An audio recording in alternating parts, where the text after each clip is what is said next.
Welcome to Film Forum Presents, a podcast featuring special live events recorded at our theater located at 209 West Houston Street in downtown Manhattan.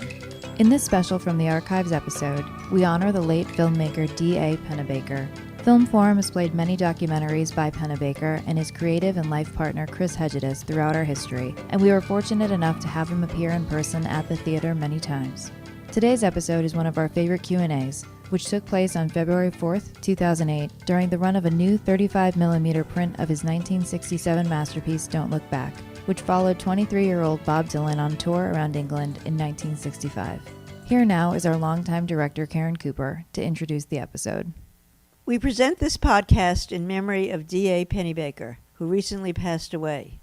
Penny, as he was known to his friends, was a groundbreaking filmmaker who almost single-handedly invented the rock concert documentary.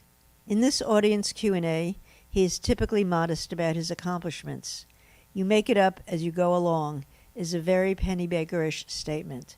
So too is his on-target characterization of Dylan in 1967, whom he describes as busy trying to invent himself. Penny enjoyed life immensely and was up for anything. His iconic opening sequence with Dylan using cue cards with the words from Subterranean Homesick Blues has been copied, repurposed, and reinvented by filmmakers since the day it first played in cinemas. Penny says in this podcast, you have to be prepared to go around corners. One of the reasons Don't Look Back is among the most brilliant documentaries ever made is that Penny and Dylan were so perfectly paired. Here, then, is the inimitable D.A. Pennebaker. Please welcome Don't Look Back's legendary filmmaker, D.A. Pennebaker. Well, this is a nice sight for a filmmaker to see, shining faces. What don't you know that you want to know? Hi. Hi. I was wondering, there seem to be very few, aside from a couple reflections and a couple people mugging to the camera, very few self-aware elements within the film. And I was wondering if, when you were editing it, whether you were trying to create a concise reality or whether you were more resigned to the fact that you were going to be constructing a fiction no matter what. You mean I was going to become invisible? Well, were you trying to become invisible, or were you... No, I never thought of it that way. It would be as if a painter had to be invisible to paint. I mean, it's not a problem. Well, it's hard for me to go through my thought processes in those days because those days are far behind me, and I was much more youthful, and so my thoughts were probably less worthy at the time. People could do anything they wanted as far as I was concerned. They could mug at the camera. They could. A couple of times, Dylan laughs at the camera because the camera itself, you've got to understand, it was a homemade camera, so it didn't look very important. And the idea that I was making a movie must have struck some people as sort of ridiculous. It struck me as ridiculous, I know. So it didn't bother me if they wanted to deal with the camera, because everybody knows what a camera does, if you look at it. I wanted to have the sense that I was not the authority in the room, or that whatever happened there happened without my directing it. That was the most important thing for me. And whatever took place, it was what took place. Is that what you sort of were looking for? Or? You don't know, right? Okay, well, that's the way I felt. Yeah, I know you've got lots of questions. Yeah, I would like to know, how did you know what to cut after you had all this film footage? Well, it's like your first date. How do you know what to do? You sort of make it up as you go along. I don't think I've never been to film school or anything, and I made a few films of people. I made one actually with Jane Fonda that I really I liked a lot. But the editing of it was something you just sort of, when it works or you don't know when it works. If you don't know when it works, you probably look for some other job. And I don't know how you know. You just sort of know. But I cut it very fast. I didn't have a moviola or an editing machine. I had a viewer, a little viewer. It cost about $50, and a synchronizer to run the soundtrack on. And I did it. I probably edited that film in 3 weeks. So it was pretty easy to edit on a viewer because you can pull the film through very fast. You don't have to spend a lot of time looking at it. Which is, with a film like this, you kind of know what happened, and you know what you want it to be about. I mean, looking back at it now, I can see I was full of shit, you know. But at the time, you know, I wanted to be Ibsen. I wanted to be a real play. And now when I looked at the outtakes and did that little thing we did for the DVD release of the 65 Revisited, I see that I was on a different road totally.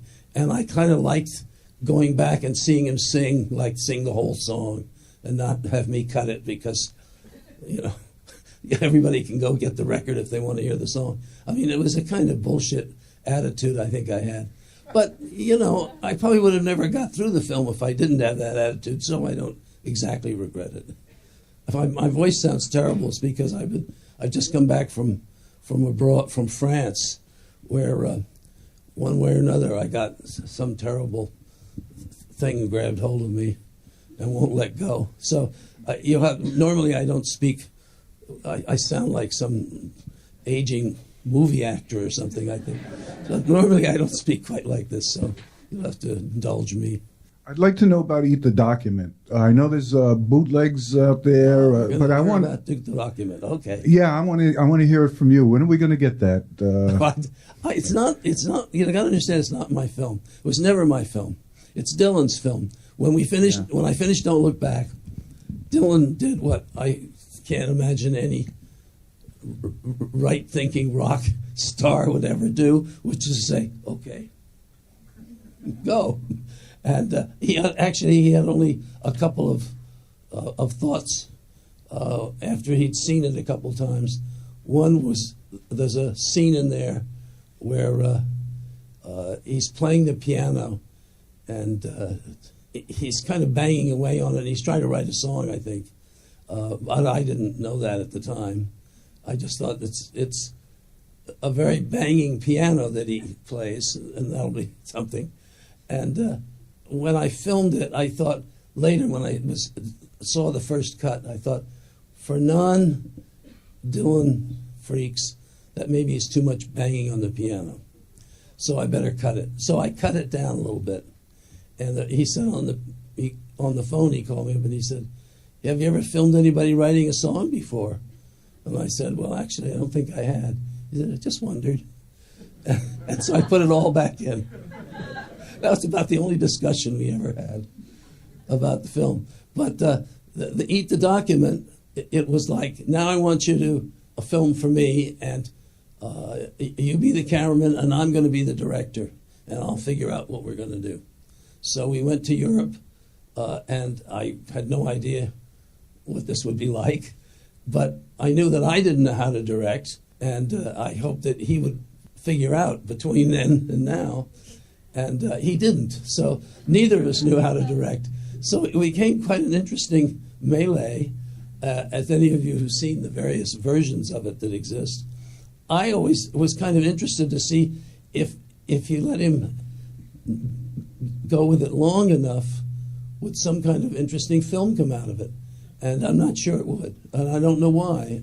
I think it's a process that isn't that interesting to him, so it's hard for him to make sense of it, or make unsense of it, as he likes to do sometimes.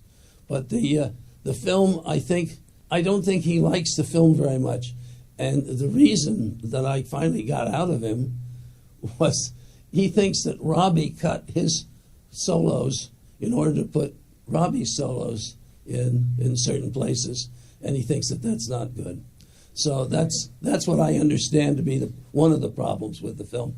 But I don't think it'll ever see the light of day again since Scorsese did the put together all the footage, a lot of the footage, not all, but a lot. And that was an interesting thing to do, because I think eventually all the footage that was shot on that trip, some of which is just incredible, will come out, because my hardcore philosophy is that sooner or later everybody sees everything.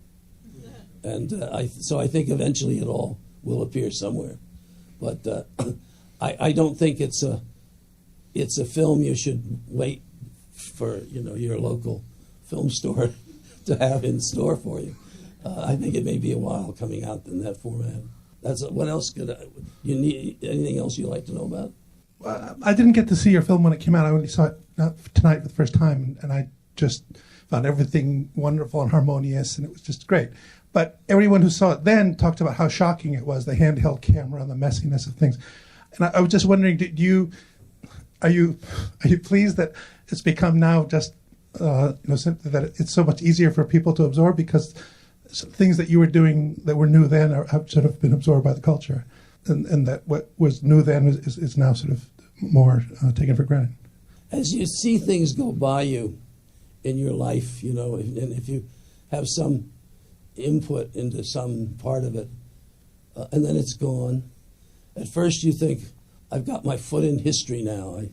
I won't be forgotten. And then, a few weeks later, you're forgotten. and then you get kind of philosophic about it. I think there was always an audience that appreciated handheld cameras. Not that they liked to have the film shaking all over the wall, but that they wanted to see cameras get into places that the studio cameras don't. A thing that I realized quite a while ago, I happen to like theater. I like plays. And I see the films that I make, or that I make with Chris, who may be back there, Hegedus. She's the other half of me, really. When I see them in a movie house, a play that's been made into a film, the thing that's interesting to me about it is that as you sit in a theater and you watch a play, and it's got actors, running around on the stage, and they're all kind of competing with each other for your attention. But they're limited to what they can do because somebody has written lines for them, so they have to say the lines. But basically, you're watching, everybody in that audience is watching what they want to look at. Some of them watch one person, some of them watch another, some of them just watch the background scenery. And so you have a kind of choice of how you put that piece of theater together. But it's still a piece of theater. It has a beginning, a middle, and an end, and it's about something. And usually it's about something that gets to you. You walk out of the theater, you say, wow, that was different, or whatever you say. Well, when you see a movie, you watch the screen, the camera is as choreographed as any of the actors. You have lines on the floor for the actors to walk on. And that camera has been, it could never have a voice of its own because the person running it isn't even looking through it. An operator runs it. The cameraman is doing something else. He's usually fixing the lights. So in a way, what you're watching, everybody in the theater watches the same thing because it's been worked out that the camera will always watch whatever it's going to, and that there's no detracting from that. You can't make any choices. And I think that's a big difference between the narrative film and the films that are being developed right now by 12-year-old children who've, gotten enough money together to buy a $200 Canon or whatever and are going out and making films, who knows what. And I think that what is coming out of it is not just more films. I mean, there'll always be, as long as there are theaters, people have got to film, there'll be more films. I think it's a new language. And I think, you're all going to giggle, especially those of you from Los Angeles. But I think in 20 years, people will say, back in those days, they used to have actors to do the films. Because they'll change so much. And nobody's going to believe that here. But you'll wait and see. You wait and see. I'm just curious, stylistically, how does it feel to watch something projected on 35 versus sort of the new HD films? This, to me, was sort of romantic in some way and nostalgic, sort of. Yeah. And I'm curious as to how it feels to, create films now, like first, certain films that you created in the 90s and recently, and how does it feel when you compare that to these sort of films, your older stuff? Well, it's like any kind of an entanglement. You make entanglements all your life, and some of them stick and some of them disappear. But if you're lucky and careful and not too dumb, you can make one entanglement that's just for all time. And that's kind of what you really want to look for. But everybody can't. That can't happen to everybody.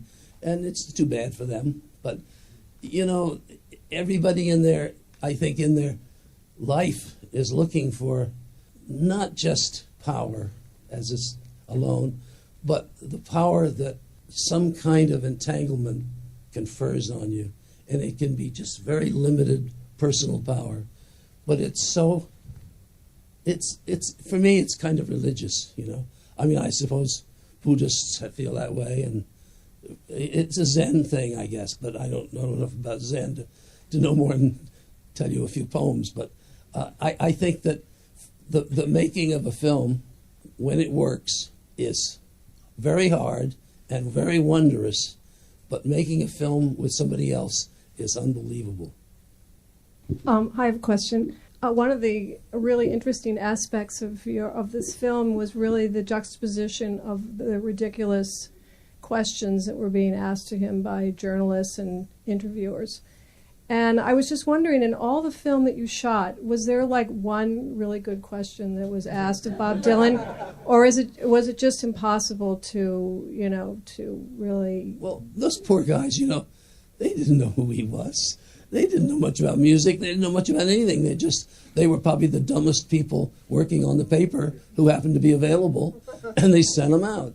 And Dylan does not like throwing pearls at swine. That's not his favorite thing to do. So he had to do it with a certain amount of humor, which I've always, it's just always awed me that he maintained that kind of slightly sardonic but still very amused attitude about it.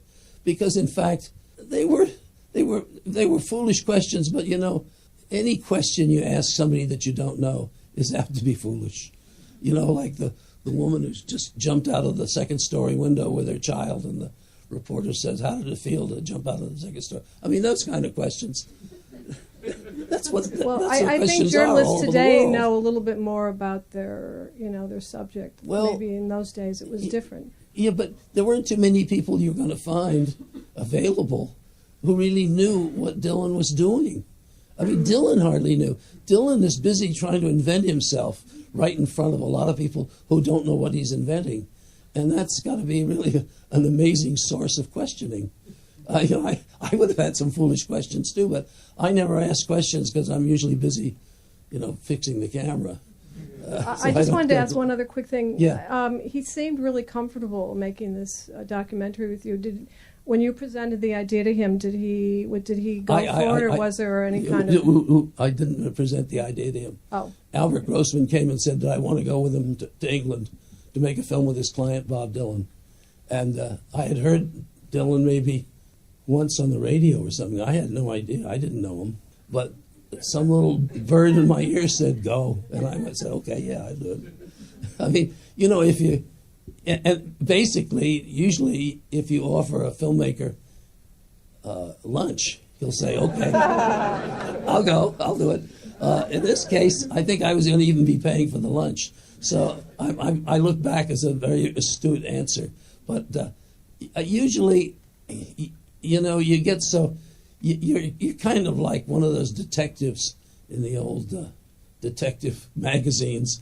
And you get so... When people come in with a plot that they're involved in, you kind of get so you can kind of undress it and figure out whether it's going to be interesting to do or not. I've kind of gotten not too bad at that. Hi, do you think that Dylan would let you go on tour with him now? Do you think? I don't know. You'll have to ask him. Is it something that you've ever thought about doing, reapproaching? Well, you can't really go back on things like that. You'd have to find. If Dylan called me up and said, "Listen, Pennebaker, I just saw that stupid film you made, and it really sucks. But I've got this idea. I'm going to change my career. I'm going to become a chef, and I'm going to cook a fantastic meal. Would you like to film it?" And I'd say, "Yeah, I think I'll do that." So you have to be prepared to go around corners. You can't keep looping the same thing. It doesn't work. It doesn't work for him. It wouldn't work for me. One of those scenes in the film that everybody seems to speculate about is the scene with Donovan in the hotel room. Leach, yeah. And I was just wondering, because you're filming it, you're seeing it as it's happening, and it's definitely been interpreted as Dylan sort of subtly, mocking him a little bit, just with his gestures and his expressions. Did you I've read that interpretation. How did you see it? I mean, that kind of colors how I see it. So I was wondering, when you were filming it, how you saw it when you were there, how you saw it when you looked back on it, and then when an audience saw it, if you interpreted it that way, or if you think that was just sort of put on it afterwards. Well, I don't have strong attitudes when I'm filming usually. I'm like you're not going to want to hear this. I'm like a cat looking out the window, right? What are they looking at? Who knows? Who cares? They're looking out the window. And in a sense, that's the way I sort of feel when I'm getting in my camera. I feel totally secure.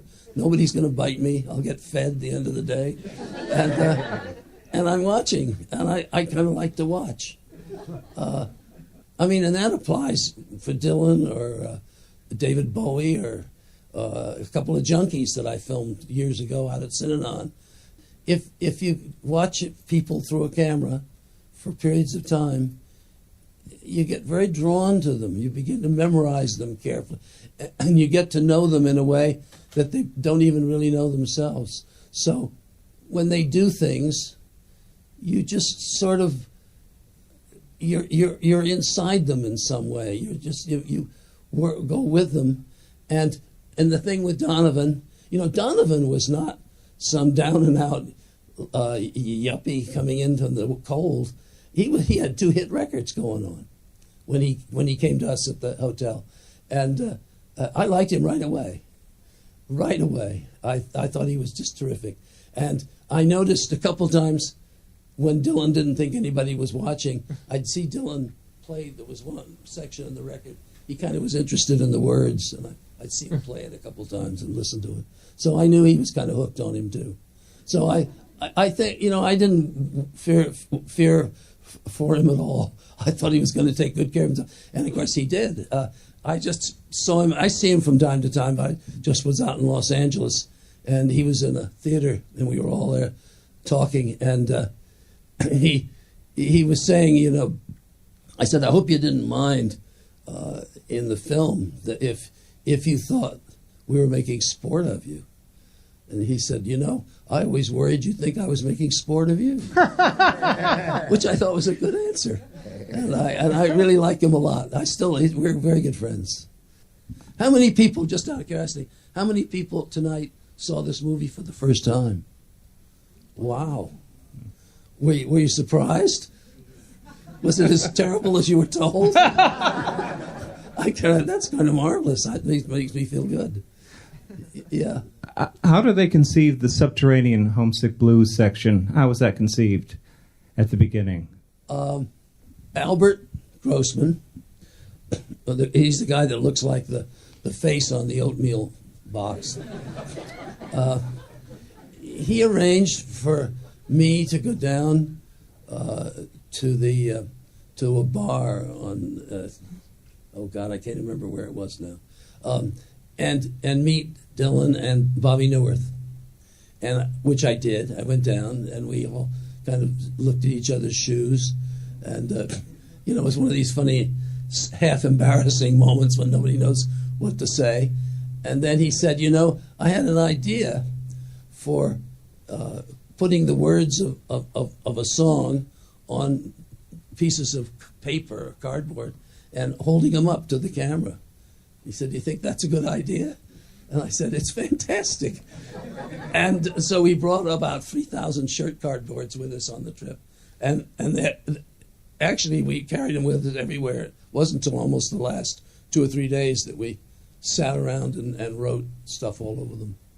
But that was definitely his idea. Although I don't think he had in mind that we do it quite like that. And I didn't. I kind of like the idea of it looking like we had just thought it up that second. So I didn't take very good pains at getting everybody into the shot. Or so with Alan is sort of half in and North is half out. That didn't bother me. I didn't think about it at all. Later people said, it's just the worst photography I ever saw. And so I said, well, I'm not sure it's really about photography, so I didn't worry about it. And that was the end of that.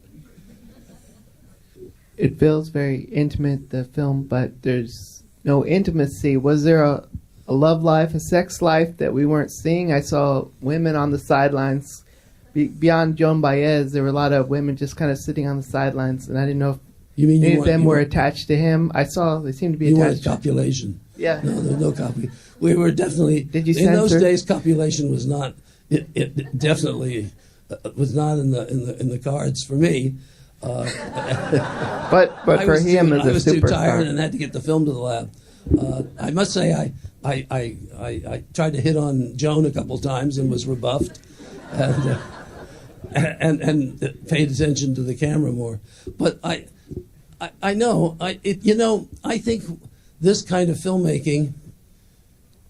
You could make a film about anything, and somebody is probably right as we're talking, and you could have it could be as raunchy as any porn film you could see. But I think that it would be very hard. It would be like trying to have any vast amount of carnal intimacy in a play by any playwright that you cared much about, that was any good, and still take the play seriously. Now that's because I think we're caught in a kind of cultural eddy that determines what we will or won't put on the stage with serious ideas. And that could change. In 20 years, people could be out there humping and banging away, and everybody would say, boy, that's really smart play. And I'm not sure that I wouldn't like it. But I think that you have to, when you're in the theater, and I think that these films are closer to theater maybe than they are to movies, because you're looking for people to enact their lives instead of getting actors to enact them. I think that you're kind of stuck in that eddy, and it's very hard to get out. Although there are people that did it. Vanderbeek did it. There's certain people that could do it, but they had to do it with a very lively sense of humor. They had to rhyme it and do all sorts of dances to make it work. But just straight copulation, people won't. That's another room, and you don't go in there easily. Not that I'm against porn films, but I don't know how to make them. Once Bill Inge, whose play has returned now.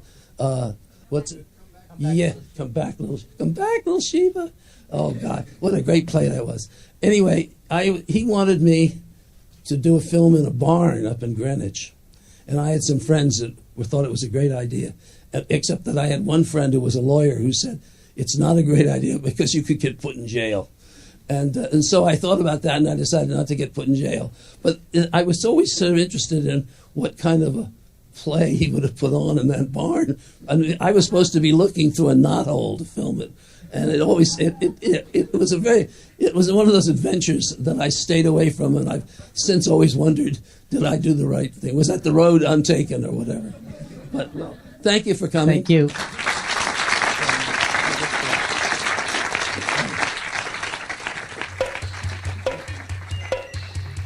Thank you for listening to Film Forum Presents.